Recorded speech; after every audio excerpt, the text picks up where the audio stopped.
যে ৮টি পাপের কারণে মানুষের ধ্বংস অনিবার্য, সেই ৮টি পাপের আলোচনা আজকে করব ইনশাআল্লাহ। ১ নম্বর, যে ৮টি পাপ দুনিয়াতে চালু থাকলে মানুষ করলে মানুষ অচিরেই ধ্বংস হয়ে যাবে। ১ নম্বর এটি হলো সেটি হলো যখন মানুষের মাঝে শিরক এই গুনাহটি চালু থাকবে। শিরক যারা করে, শিরক এমন একটি গুনাহ, নবী সাল্লাল্লাহু আলাইহি ওয়াসাল্লাম বলেন, আশ-শিরকুল আযীম, শিরক বড় এক গুনাহ। এই শিরকটি আবার দুই প্রকার, ছোট শিরক, শিরক আকবার, শিরক আসগর। এই দুই শ্রেণীর শিরক আমাদের জমিনে চালু আছে। বড় শিরক ওই শিরককে বলা হয়, সেটি হলো যে শিরক করলে মানুষ আল্লাহকে ভুলে যায়। আর ছোট শিরক ওই শিরককে বলা হয় যেই শিরক মানুষ আল্লাহর দোহাই আল্লাহর ঈমান আনার পরেও করতে থাকে। যেমন ধরুন, যখন একটা মানুষ কোনো মানুষকে সেজদা দেয়, এটাকে বলা হয় বড় শিরক। যখন কোনো মানুষ বলে এর ওসিলায় আমি চলতেছি, দোকানের ওসিলায়, বাড়ির ওসিলায়, গাড়ির ওসিলায় আমি চলতেছি, এরকম শিরকগুলোকে শিরকে সগীর বলা হয়, ছোট শিরক বলা হয়। এরকম শিরক আমরা প্রায় মানুষ এরকম শিরকের সাথে জড়িত। এই শিরক কাজ যতদিন চালু থাকবে ততদিন আমাদের উপর ধ্বংস আসতেই থাকবে, আমরা ধ্বংস হইতেই থাকব। শিরক এটা বড় এক জিনিস, ব্যাপক আলোচনা। রব্বুল আলামিন বলেন, ইন্নাশ শিরকা লাযুলমুন আযীম, নিশ্চয় শিরক অনেক বড় মারাত্মক গুনাহ। যারা শিরক করে তাদের কোনো ইবাদত, তাদের কোনো বন্দেগী রব্বুল আলামিন কবুল করেন না, কবুল করবে না। এটা হলো ১ নম্বর পাপ, যে পাপের কারণে দুনিয়া এবং আখিরাত দুটি ধ্বংস হয়ে যাবে। ২ নম্বর, যখন মানুষ ২ নম্বর যে গুনার কারণে মানুষ ধ্বংস হয়, সেটি হলো এই যে আস-সিহর। যখন যেই সমাজের মধ্যে জাদুটোনা চালু থাকে, যেই মানুষটা জাদু করে, যেই মানুষের উপর জাদু করে, যেই মানুষ গুণ জ্ঞানী করে, নবী মুকাররম বলেন যে মানুষটা জাদু করবে ওর কোনো আমল, ওর কোনো ইবাদত রব্বুল আলামিন কবুল করবে না। এখন দেখুন, প্রায় সমাজে, প্রায় বাড়িতে দেখবেন কুফরি কালাম, তাবিজ, কবজ এরকম আছে না নাই? দেখবেন একটা মেয়ের বিয়ে হইতেছে না, বিয়ে আটকে রাখছে। এক কবিরাজের কাছে গেছে, কয় কি হয়েছে? কয় বিয়ে আটকে রাখছে। ছেলের বিয়ে হয় না, কয় কি হয়েছে? কয় কারণ করছে। এরকম যারা করে, এটা কিন্তু আছে, অবশ্যই আছে। নবী বলেন আস-সিহরু, এই জাদুটোনা এটা আছে, নবীজিকেও জাদু করা হয়েছিল। তো এই কাজগুলো যারা করে, রব্বুল আলামিনের পয়গম্বর বলেন তাদের দোয়া, তাদের ইবাদত, তাদের সেজদা কখনো কবুল হবে না। সেই জন্য এটা থেকে সাবধান থাকবেন। এটা প্রায় ফ্যামিলিতে এখন চালু হয়ে গেছে, জাদুটোনা করা। এর দোকানে যেন ব্যবসা ভালো না হয়, ও যেন ভালোভাবে চলতে না পারে, ওর বাড়িতে যেন কোনো লোক উঠতে না পারে, একটা কাজ করে রাখলো, চালু হয়ে গেল। এরকম করা যাবে না। এরকম যারা আমরা করেছি অথবা করব, রব্বুল আলামিনের পয়গম্বর বলেন এদের কোনো আমল কবুল করা হবে না, এদের দুনিয়াও ধ্বংস, আখিরাতও ধ্বংস। ৩ নম্বর, যারা অন্যায়ভাবে মানুষকে হত্যা করে, যারা অন্যায়ভাবে মানুষকে হত্যা করে, তাদের ইবাদত, তাদের দুনিয়া আখিরাত দুটোটাই ধ্বংস। অন্যায়ভাবে কোনো পাখিকেও মারা যাবে না। যদি কোনো পাখিকে অন্যায়ভাবে মারা হয়, কাল কিয়ামতের ময়দানে ওই পাখিটা জ্যান্ত হয়ে বলবে কোনো কারণ ছাড়া। হত্যা করা আর খাওয়ার জন্য মারা দুই জিনিস।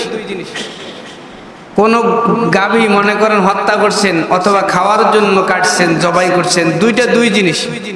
হত্যা করা এক জিনিস আর জবাই করা আরেক জিনিস, যদি কোনো পাখিকে হত্যা করেন আপনি, কোনো পাখি, উদাহরণ আসছে হাদিসের মধ্যে, কোনো মানুষ যদি কোনো পাখিকে বিনা কারণে হত্যা করে, কাল কিয়ামতের ময়দানে ওই হত্যার বিচার না হওয়া পর্যন্ত যে ব্যক্তিটা হত্যা করলো তার কখনো তিনি জান্নাতে যেতে পারবে না। এখন এমন এক সমাজে আমরা বসবাস করতেছি, শুধু কি পাখিকে হত্যা করা হয় না মানুষকেও হত্যা করতেছে। জানতো মানুষ, তাজা যুবক মানুষকে মানুষ হত্যা করে মেরে ফেলতেছে।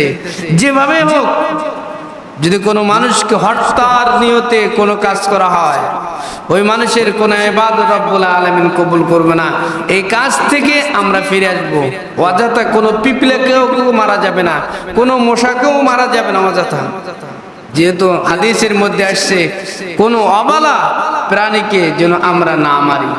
অন্যায়ভাবে যদি হত্যা করা হয় রব্বুল আলামিনকে এই হিসাব দিতে হবে। 4 নম্বর এই পাপটা, 4 নম্বর যেই গুরুত্বপূর্ণ বিষয়টা বলবো, এই বিষয়টা আমাদের সবার মাঝে চালু কম বেশি। সেটি হলো আমাদের সমাজে প্রায় মানুষ আমরা সুদের সাথে জড়িত আছি না নাই? প্রায় মানুষ এই সুদ যেই ফ্যামিলিতে ঢুকছে, যার কাছে ঢুকছে, যার মাঝে সুদ আছে, আল্লাহর নবী বলেন সুদ এত ভয়াবহ এক গুনাহ, সুদের এত জঘন্যতম গুনাহ, 70টি গুনাহ সুদ। 1 টাকা যে সুদের খায় 70 প্রকার গুনাহ তার আমলনামায় লেখা হয়। সর্বশেষ গুনাহটি হলো তার নিজের মায়ের সাথে জেনা করা। বলেন না নাউজুবিল্লাহ। সুদের বিষয়ে আমি ব্যাপক আলোচনা একটা করব। সুদ, এই 70টি পাপ কি কি। তো সুদ থেকে আমাদেরকে বাঁচতে হবে যে কোনো ভাবে। এই 2 দিনের দুনিয়া, এত টাকা দিয়ে কি করবেন আপনি? এত বাড়ি দিয়ে কি করবেন? এত গাড়ি দিয়ে কি করবেন? আপনি সুদ থেকে বাইরে হয়ে আসেন। সুদ যাদের মধ্যে লাগছে এর জীবন ধ্বংস, দুনিয়া এবং আখিরাত দুটোটায় ধ্বংস। আল্লাহর নবী বলেন যারা সুদের সাথে জড়িত তাদের দুনিয়া ধ্বংস, আখিরাতও ধ্বংস। পবিত্র কালামে হাকিমের মধ্যে রব্বুল আলামিন বলেন আল্লাযীনা ইয়াকুলুনার রিবা الذين يأكلون الربا لا يقومون إلا كما يقوم الذي يتخبطه الشيطان من المس ذلك بأنهم قالوا إنما البيع مثل الربا। ও মুমিন বান্দা বান্দিগণ, ও আমার বান্দা বান্দিরা, তোমরা কখনো সুদের সাথে জড়িত হইও না। সুদের অল্প টাকাও নিও না, সুদের বেশি টাকাও দিও না। এক হাদিসের মধ্যে এসেছে নবী মুকাররম বলেন আর রাশি ওয়াল মুরতাশি কিলাহুমা ফিন্নার। সুদ যে খায় আর যে দেয় আর যে সাক্ষী থাকে, 3 শ্রেণীর মানুষ বিনা হিসাব আল্লাহর জাহান্নামে যাবে। নাউজুবিল্লাহ। সেজন্য সুদ মুক্ত জীবন গঠন করুন। অল্প খান, সমস্যা নাই। এত টাকা দিয়ে হবে কি? সুদ বাদ দেন। সুদ যাদের মাঝে আছে আমরা সকলকে যেন রব্বুল আলামিন সুদ মুক্ত, ঋণ মুক্ত জীবন দান করেন। বলুন আমিন। 5 নম্বর, যে ব্যক্তিটা জিহাদের ময়দান থেকে পলায়ন করলো তার দুনিয়া আখিরাত দুইটাই ধ্বংস। জিহাদ, ইসলামে জিহাদ এটা ফরজ, আর সন্ত্রাস এটা কি হারাম। জিহাদ আর সন্ত্রাস দুইটা দুই জিনিস। আমরা তো এখন মনে করি জিহাদ যেটা সন্ত্রাসী সেটা না, দুইটা দুই জিনিস। জিহাদ হলো আল্লাহর রাস্তায় আল্লাহর দ্বীনকে আল্লাহর জমিনে প্রতিষ্ঠা করার জন্য সংগ্রাম করার নামই হলো জিহাদ। আর সন্ত্রাসী কায়দায় মানুষকে রাহাজানি করার জন্য, মানুষের জান মাল ছিনতাই করার জন্য যেই কাজ করা হয় সেটাকে বলা হয় দুর্নীতি, সন্ত্রাস। এগুলো কাজ করা যাবে না। এটি হলো 5 নম্বর। 6 নম্বর যেই আমলটি চালু থাকলে দুনিয়া আখিরাত ধ্বংস, সেটি হলো ওয়াকুলুল মালুল ইয়াতীম। নবী মুকাররম বলেন এতিমের মাল যদি কোনো ব্যক্তি ভক্ষণ করে, এতিমের সম্পদ যদি কোনো মানুষ নিজেই খেয়ে ফেলে, তাহলে এই মানুষ দুনিয়াতেও ধ্বংস, আখিরাতেও ধ্বংস। রব্বুল আলামিন বলেন, ইন্নাল্লাযীনা ইয়াকুলুনা আমওয়ালাল ইয়াতামা যুলমান ইন্নামা ইয়াকুলুনা ফী বুতুনিহিম ইয়াসলান নার। যখন কোনো মানুষ ইতিমের সম্পদ ধ্বংস করবে, তখন ওই মানুষটার জীবন সংকীর্ণ হয়ে যাবে। কাল কিয়ামতের ময়দানে ওই মানুষটাকে এমন একটা জাহান্নাম দেওয়া হবে, রব্বুল আলামিন বলেন সমস্ত জাহান্নামীরা ওই মানুষটাকে দেখতে থাকবে, এটা কোন কারণে জাহান্নামে আসলো, এটা কোন কারণে জাহান্নামে আসছে, এর পাপের বন্যাটা কি। তখন মানুষ বলতে থাকবে এটা এতিমের মাল ভক্ষণ করেছে। নাউজুবিল্লাহ। আজকে এমন একটা সময় আসলো, কি নেতা কি প্রজা, কি ছোট মানুষ কি বড় মানুষ, দেখবেন ভাতিজা, ছোট বাপ মারা গেছে, ভাই মারা গেছে, তো ভাতিজার সম্পদ কিভাবে নিজের নামে লিখে নেওয়া যায়, এই পায়তারা চলতেছে কি চলছে না। দেখবেন আপনার বোন অন্য জায়গায় চলে গেছে, বোন মারা গেছে, বোনের সম্পদটা কিভাবে নিজের করে নেওয়া যায়। বোন মারা গেছে, ভাগ্না ভাগ্নিরা তো এতিম হয়ে গেছে, ভাতিজা ভাতিজিরা এতিম হয়ে গেছে, আপনি কেন তাদের সম্পদ মেরে দিবেন? নবী বলেন না, এই কাজ যদি কোনো মানুষ করে তার দুনিয়াও ধ্বংস, আখিরাতও কি ধ্বংস। কখনো তার কোনো ইবাদত কবুল হবে না। ম্যাক্সিমাম মানুষ এই কাজটার সাথে জড়িত। এর মাল কিভাবে ধ্বংস করা যায়, এর মাল কিভাবে নিজের করে নেওয়া যায়। কোনো মানুষ কোন এতিমের মাল দেখবেন, রিলিফের মাল আসছে এতিমকে দেওয়ার জন্য, নেতা নিজে ভোগ করতে করতে এমন বড় প্যাট করছে, বুক কোথায় প্যাট কোথায় বোঝা যায় না। আমরা দেখতেছি তো। এতিমের মাল কখনো ভক্ষণ করবেন না। যে ব্যক্তিটা এতিমের মাল ভক্ষণ করবে, এর দুনিয়াও ধ্বংস আখিরাতও ধ্বংস। এটা হলো 7 নম্বর। এটা হলো 6 নম্বর পয়েন্ট। 7 নম্বর পয়েন্ট হলো যে ব্যক্তিটা মিথ্যা অপবাদ দেয়। মিথ্যা অপবাদ, কারণ আমি যদি আমি মিথ্যা অপবাদ মিথ্যা তোহমত দিয়ে থাকি, তাহলে আমাদের কোনো আমল কবুল হবে না। হাদিসের মধ্যে এসেছে, যে ব্যক্তিটা মিথ্যা তোহমত দিবে, মিথ্যা অপবাদ দিবে, আমার মাঝে এই জিনিসটা নাই। একজন আসলো, আমি বলে দিলাম ওই মানুষটা এরকম এরকম এরকম সেরকম, এরকম যদি আপনি বলতে থাকি, যত ইবাদত করা হোক না কেন, আমাদের কোনো আমল কবুল হবে না। দেখুন এই কাজটা মিথ্যা অপবাদ হয় ওই সময় বেশি। দেখবেন 2 ফ্যামিলি বিবাহের আলোচনা চলতেছে, 2 ফ্যামিলি বিবাহের আলোচনা চলতেছে, দেখবেন বিবাহের আলোচনা একদম শেষের দিকে, তো এক ফ্যামিলি ছেলের ফ্যামিলির এদিকে অথবা মেয়ের ফ্যামিলির এদিকে এমন একটা দুশ্মন দাঁড়ায় যায় যে ছেলের বাবার নাম্বারটা সংগ্রহ করার পর ছেলের বাবাকে ফোন দেয়, দিয়ে বলে ভাই আপনি জানেন? কয় কি? কয় আমি তো আপনি যে জায়গায় ছেলেকে বিয়ে দিচ্ছেন ওই জায়গায় আমার বাড়ি, তো আপনি মেয়ের খবর নিছেন? কয় আমি তো নিছি। কি খবর নিছেন? কয় সব খবর, মেয়ে এই বা সেই বা সব খবর নিছি। তো আপনি তো ভালোভাবে খোঁজ নেন নাই, ওর তো একটা দোষ আছে। কয় কি দোষ? কয় আমি বলতে পারি না কি দোষ। আসলে কোনো দোষ নাই, কিন্তু ছেলের বাবার মাথার মধ্যে এমন একটা জিনিস লাগাই দিছে, কি দোষ কি দোষ। এটা ঘুরতে ঘুরতে এই জিনিসটা চিন্তা করতে করতে ছেলের বাবার মাথা খারাপ, এক পর্যায়ে বিবাহটা ভাঙ্গি যায়। এরকম অনেক রহ কাহিনী আছে। এরকম কোন মিথ্যা অপবাদ কোন মানুষের নামে দেওয়া যাবে? ও এটা করে নাই, আপনি কেন অপবাদ দিবেন?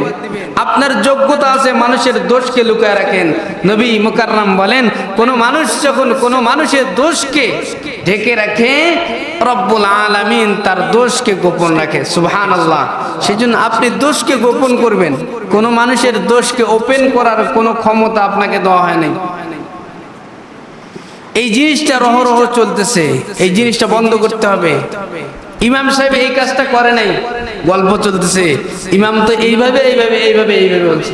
মুয়াজ্জিন সাহেব এই কাজটা করে নাই, আপনি গীবত করতেছেন, অপবাদ দিচ্ছেন। আবু হানিফা রহমাতুল্লাহি আলাইহি বলেন, যে ব্যক্তি আমার অপবাদ দেয় তার জন্য আমি দোয়া করি।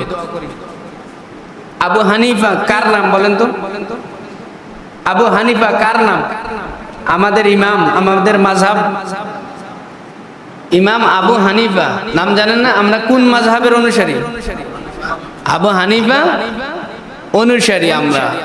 নু'মান ইবনে সাবিত আবু হানিফা রাহমাতুল্লাহি আলাইহি অনুসারী আমরা। তিনি বলেন, কোন মানুষ যখন আমার বিষয়ে গীবত করতে থাকে, অন্যায় অপবাদ দিতে থাকে, আমি যদি জানি তাহলে তার জন্য আমি দোয়া করি। কয় কেন হুজুর, কেন? কারণ কি? কয় অপবাদ যে ব্যক্তিটা অন্যায়ভাবে কোনো মানুষের গীবত গাইতে থাকে, আমার মাঝে যে গুনাহগুলো আছে গীবতকারীর আমল নামায় সেই গুনাহগুলো যোগ হয়। নাউজুবিল্লাহ। আপনি কেন গুনাহ নেবেন মানুষের? আপনি কেন পাপগুলো টেনে নেবেন? এগুলো পাপ টানিয়েন না। কোনো মানুষের নামে অন্যায়ভাবে অপবাদ দিয়েন না।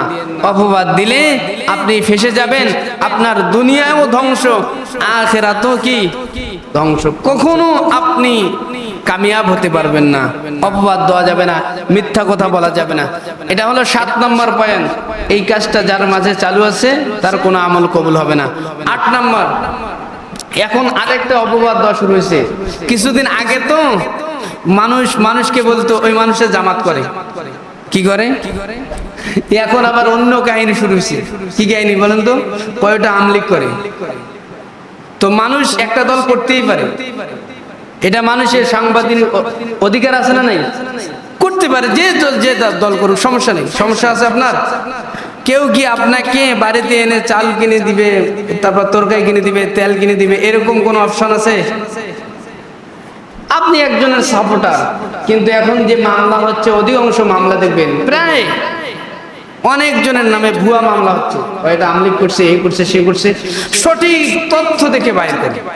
সঠিক যদি কেউ দোষ করে থাকে তার বিচার কে করবে? দুনিয়াতেও হবে, আখিরাতেও হবে। কারণ যারা জুলুম করছে তাদের বিচার দুনিয়াতে বেশিরভাগ হয়। কোথায় হয়? আখিরাতেরটা তো আছে, দুনিয়াতে বেশিরভাগ বিচার। এটা আমরা দেখতেছি তো চোখ দিয়ে। সেজন্য অপবাদ কারো দিবেন না, কারো দোষ আপনাকে বলার দরকার নেই। যে যার ক্ষতি করছে সে জানে আমি কার কি করছি, আপনি কেন বলতে যাবেন? বলার দরকার নাই। আছে দরকার কোনো? কারণ আমি অন্যায়ভাবে মামলা দেওয়ার কোনো দরকার নাই। কে দিছে না দিছে, একজন আল্লাহওয়ালা বলছে আমরা কারো বিরুদ্ধে কোনো মামলা করব না। অনেক বড় ত্যাগ স্বীকার করতেছে বড়রা, আল্লাহওয়ালারা, কিন্তু আমরা ছোট এলাকার মধ্যে বাড়িতে বাড়িতে দ্বন্দ্ব ও আমলিক করে, বিএনপি করে, জামাত করে, জাসদ করে, বাসদ করে, চরমনাই করে, এগুলো নিয়ে পড়ে আছি। ইবাদতের কোনো বালাই নাই, ইবাদতের কোনো খবর নাই। অন্যায় কারো বিরুদ্ধে অপবাদ দেওয়া যাবে, মনে থাকবে। 8 নম্বর, অহংকার যার ভিতরে আছে। কি আছে? অহংকার যার ভিতরে আছে তার কোনো ইবাদত রব্বুল আলামিন কশিন কালেও কবুল করবে না।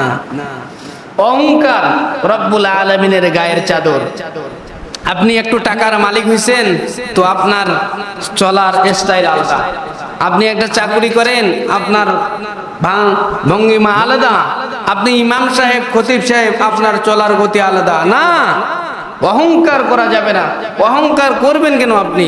রব্বুল আলামিন বলেন, হালা তাআলাল ইনসানি হিনুম মিনাদ দাহর, হালা তাআলাল ইনসানি হিনুম মিনাদ দাহর লাম ইয়াকুন শাইয়াম মাযকুরা ইন্না খালাকনাল ইনসানা মিন নুতফাতিন আমশাজ নাবতালিহি ফাজআলনাহু সামিআন বাসীরা।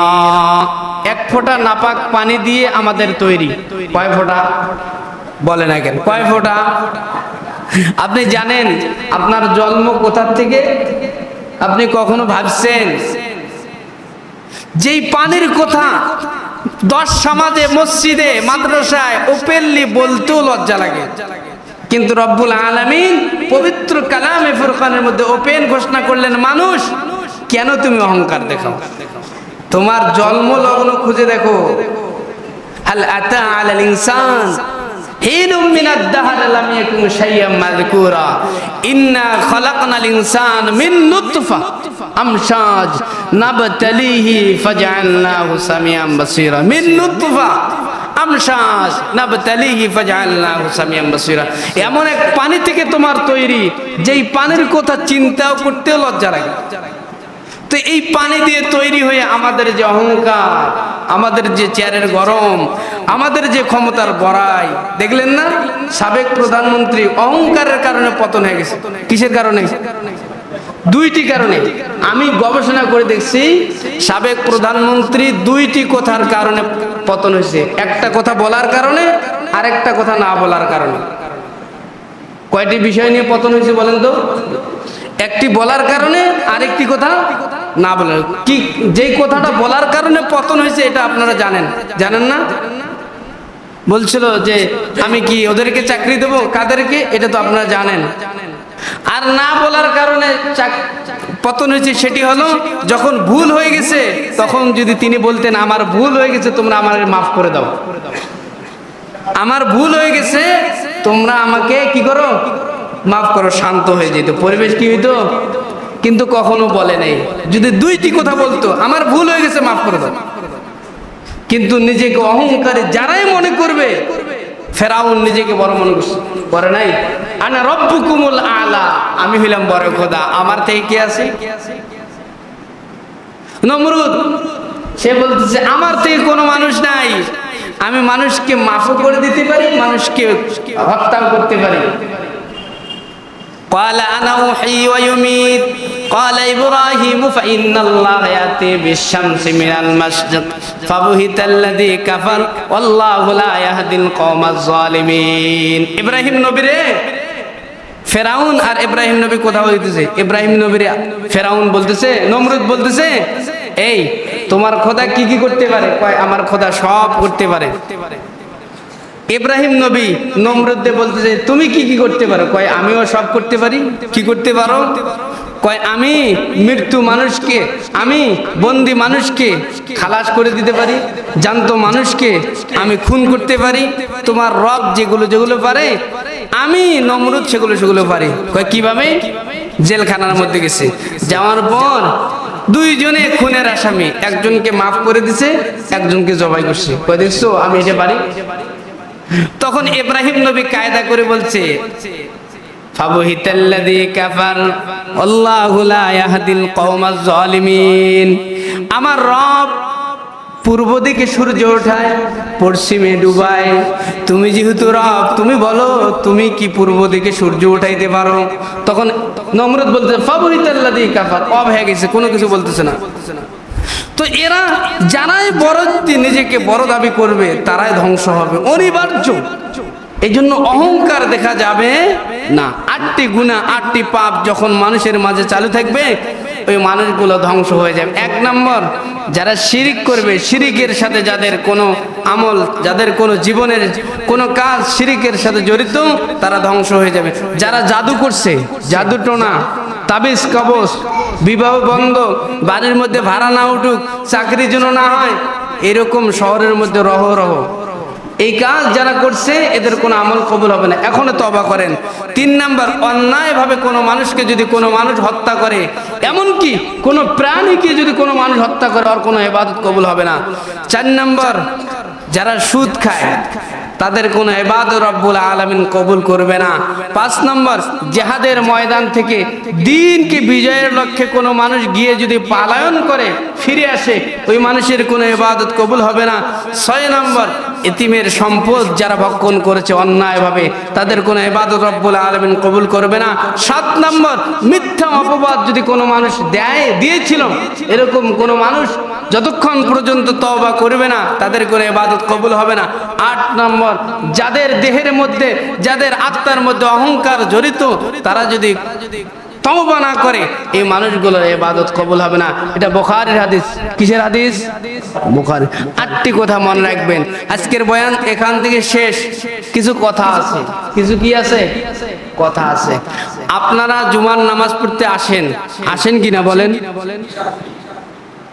একটু দেরি আসেন, আলহামদুলিল্লাহ আসেন তো। অনেক মানুষ তো নামাজেই পড়ে না, কি আপনারা তো তাদের থেকে ভালো আছেন। হ্যাঁ, আমি 1 নম্বর কথা বলি, সেটি হলো আপনারা একটু আগে আগে আসবেন।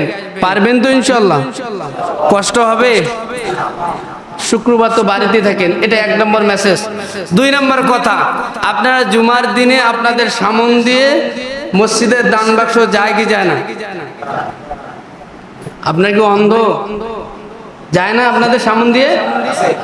যায়। আপনার টাকা দেন না কেন?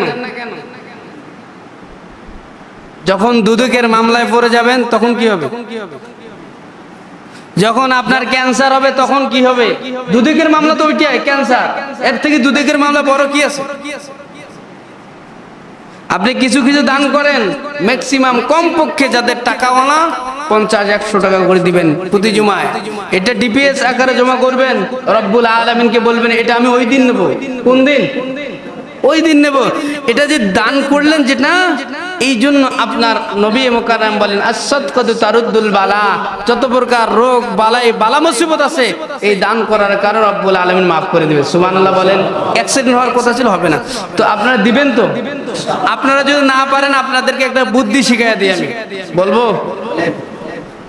আজকে গিয়ে বলবেন হুজুর বলছে, বাড়ি মসজিদ থেকে বাড়িতে গিয়ে আপনার স্ত্রীরে বলবেন হুজুর বলছে প্রতি জুমায় যেন 10 অথবা 20-50 টাকা দান করি, তুমি এটা ব্যবস্থা করবে। আর আমি জুমার নামাজ পড়তে যাব যখন তুমি আমারে দিবা। দেখবেন তারা কত বড় পাক্কা ইমানদার। কোনো জুমা মিস হবে না, কোনো জুমা মিস হবে না। ওকেও এই দানের মধ্যে অন্তর্ভুক্ত করবেন। এটা চুপে চুপে দান করার নিয়ত আছে তো ইনশাআল্লাহ। 3 নাম্বার কথা। কয় নাম্বার কথা? আপনারা রংপুরে আছেন, সিলেটের খবর জানেন? জানেন না? দেখেন নাই বন্যায় মানুষ ভেসে ভেসে বেড়াইতেছে? কি একটা অবস্থা! রব্বুল আলামিন তাদের উপর রহম নাজিল করুক, বলুন আমিন। এদের প্রতি সহনশীল, দান সদকা, এখন অসহায়, তারা যে কোনো দান করতে পারবেন তাদের জন্য। এই সময় তাদের পাশে দাঁড়ানো আমাদের ইমানি দায়িত্ব, আছে না নাই? সেজন্য আমাদের জুম্মাপাড়া মাদ্রাসায় মিটিং হয়েছে। জুম্মাপাড়া মাদ্রাসা থেকে একটা টিম কালকে অথবা পরশু কিছু ত্রাণ সামগ্রী নিয়ে ওইখানে যাবে। সেই জন্য যদি আপনারা কেউ এই দানের মধ্যে অন্তর্ভুক্ত হতে চান, দান করতে চান, 10, 50, 100, 500, 1000, 2000 যার যেমন অ্যাবিলিটি রয়েছে দিবেন। কোনো সমস্যা হবে? আমাকে, আমি তো থাকবো না, মুয়াজ্জিন সাহেবকে দিলে ইমাম সাহেব পেয়ে যাবে, ইমাম সাহেবকে দিতে পারবেন, মুয়াজ্জিন সাহেবকেও দিতে পারবেন। আজ আর কালকের মধ্যে দিতে হবে। এটা বেশি লং করা যাবে না। মনে থাকবে কয়টি কথা বললাম শেষে? 3টি কথা। কয়টি কথা বলছি? 1 নম্বর, পরে পরে মসজিদে আসবেন, যখন নামাজ শুরু হবে তারপরে আসবেন। এই অভ্যাসটা থেকে যাবে আপনার। আগে আগে আগে আগে মসজিদে আসবো ইনশাআল্লাহ, বলেন না ইনশাআল্লাহ। মসজিদের দান বাক্স সামন দিয়ে যাবে, কমপক্ষে 10, 20, 50 টাকা আমরা দেব। সকলকে দেওয়ার তৌফিক দান করুন, সকলে বলুন আমিন। 3 নম্বর, সিলেটে যেখানে যেথায় বন্যায় মানুষ অসহায় অবস্থায় রয়েছে, আমার 10 টাকা 50 টাকা দিলে তারা 20 তলার মালিক হবে, 50 তলার মালিক হবে। আমার দানটা গিয়ে লাগুক ওইখানে, আমার টাকাটা গিয়ে লাগুক না। সেজন্য 50, 100, 200, 500, 5000, 10,000 যারা যেভাবে পারেন